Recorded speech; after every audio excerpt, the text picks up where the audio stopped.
إنما يريد الله ليذهب عنكم الرجس أهل البيت ويطهركم تطهيرا. صدق الله العظيم. إن الله وملائكته يصلون على النبي يا أيها الذين آمنوا صلوا عليه وسلموا تسليما. الصلاة والسلام عليك يا سيدي يا رسول الله وعلى آلك وأصحابك يا سيدي يا حبيب الله. یا نبی تیرا گھرانہ ہے جہاں میں ایسا، یا نبی تیرا گھرانہ ہے جہاں میں ایسا، جس نے دنیا میں سخاوت کی بنا رکھی ہے، اور تیرے شبیر نے دنیا کو بہاریں دے کر، تیرے شبیر نے دنیا کو بہاریں دے کر اپنے بچوں کے لیے کرب و بلا رکھی ہے، اور مجھ کو پرواہ نہیں شاہوں کی ہمیشہ میں ہے، مجھ کو پرواہ نہیں شاہوں کی ہمیشہ میں ہے، جھولی دروازہ زہرا پہ بچھا رکھی ہے۔ صدر محفل وائس پرنسپل ادارہ اعضاء حضرت علامہ مولانا شاعر حسین قادری صاحب، اساتذہ کرام اور عزیز طلباء، آج 10 محرم الحرام شریف ہے اور 1443 ہجری ہے، اور آج ہم ایک ایسے سانحے اور واقعے کی یاد میں بیٹھے ہیں جو 61 ہجری میں ہوا ہے، یعنی 1382 سال ہو گئے، 14 صدیاں گزرے ہوئے، لیکن جب بھی یہ ماہ محرم الحرام شریف کا آغاز ہوتا ہے، معلوم ہوتا ہے کہ یہ واقعہ کل پیش آیا ہے۔ کائنات میں کسی بھی سانحے کو، کسی بھی واقعے کو اس طرح کی تسلیت، پذیرائی اور شہرت نہیں ملی ہے جو اس سانحہ کربلا کو ملی ہے، اور 1382 سال قبل ایک واقعہ ہوا جو عراق کی سرزمین میں ہوا۔ آج اس کا ذکر آزاد کشمیر کے ایک شہر کی مسجد میں بنا کر آپ لوگوں نے یہ ثابت کر دیا ہے کہ صدیاں گزر جائیں گی، زمانہ بیت جائے گا، دنیا نہ کربلا کو بھول سکتی ہے اور نہ کربلا والوں کو بھول سکتی ہے، اور یہ بھول کیسے سکتی ہے؟ کیونکہ اس واقعے میں ایک ایسا خاندان متاثر ہوا ہے، ایک ایسے گھرانے کا فرد متاثر ہوا ہے کہ جن کے لیے نبی اکرم صلی اللہ علیہ وسلم فرض نماز کے سجدے کو قبالت ہے۔ ہمارے ایک کتاب ہے شرح فقہ اکبر، شرح فقہ اکبر یہ مولانا قادری رحمۃ اللہ علیہ کی کتاب ہے، اور فقہ اکبر جس کی شرح لکھی ہے وہ ہے امام اعظم ابو حنیفہ رحمۃ اللہ علیہ، یعنی فقہ اکبر کتاب ہے امام اعظم ابو حنیفہ رحمۃ اللہ علیہ، اس پہ شرح کی ہے شرح فقہ اکبر مولانا علی قاری رحمۃ اللہ علیہ، اور مولانا علی قاری کون ہے؟ یہ استاد ہیں شیخ عبدالحق محدث دہلوی رحمۃ اللہ، اور شیخ عبدالحق محدث دہلوی کون ہے؟ اس ہندوستان میں جہاں ہم موجود ہیں، ہندوستان کا اطلاق چونکہ اسی ایریے میں ہوتا ہے، اور ایک حدیث مبارکہ بھی ہے، ہند کا لفظ ہے۔ ایک مرتبہ نبی پاک علیہ السلام نے مدینہ منورہ میں بیٹھ کر فرمایا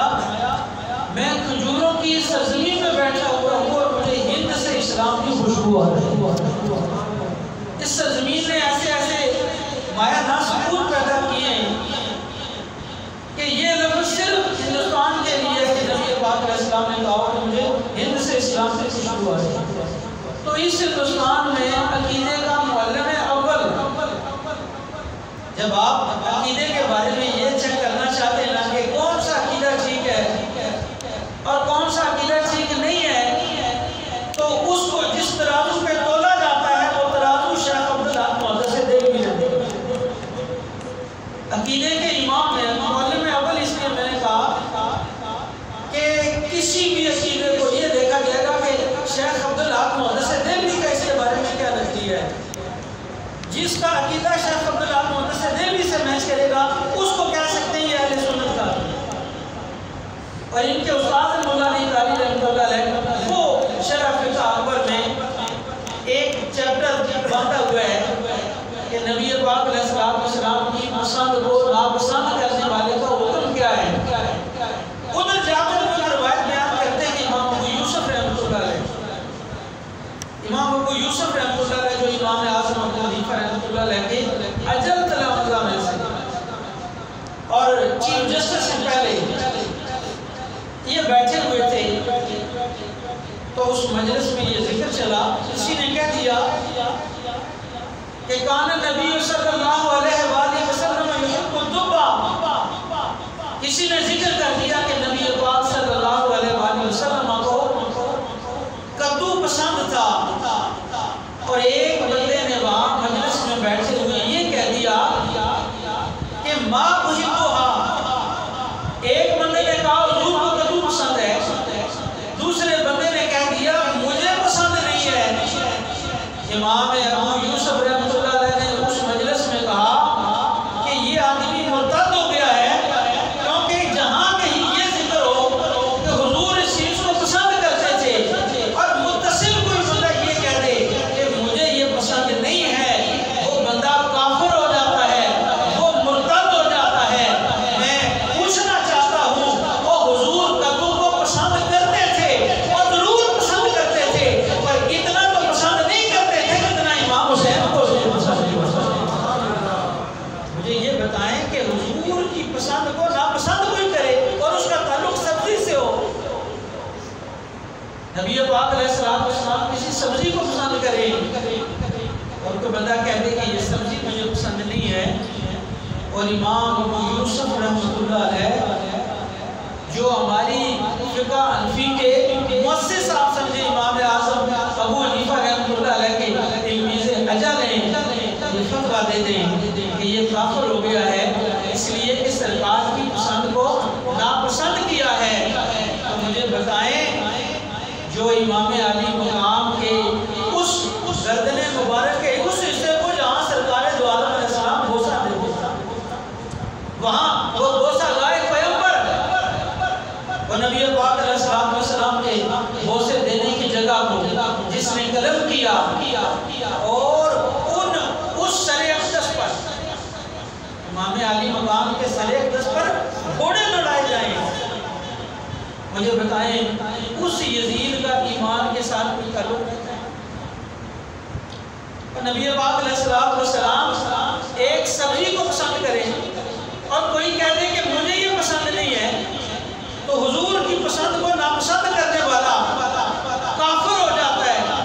بے ایمان ہو جاتا ہے، مرتد ہو جاتا ہے۔ اور فقہ حنفی کے ایک بڑے امام نے اس کے ارتداد کا فتویٰ دیا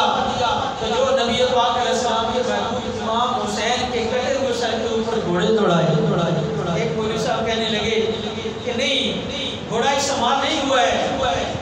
میں نے کہا آپ نے اردو کے علاوہ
تو آپ فرقہ حنفی کی ایک بڑی کتاب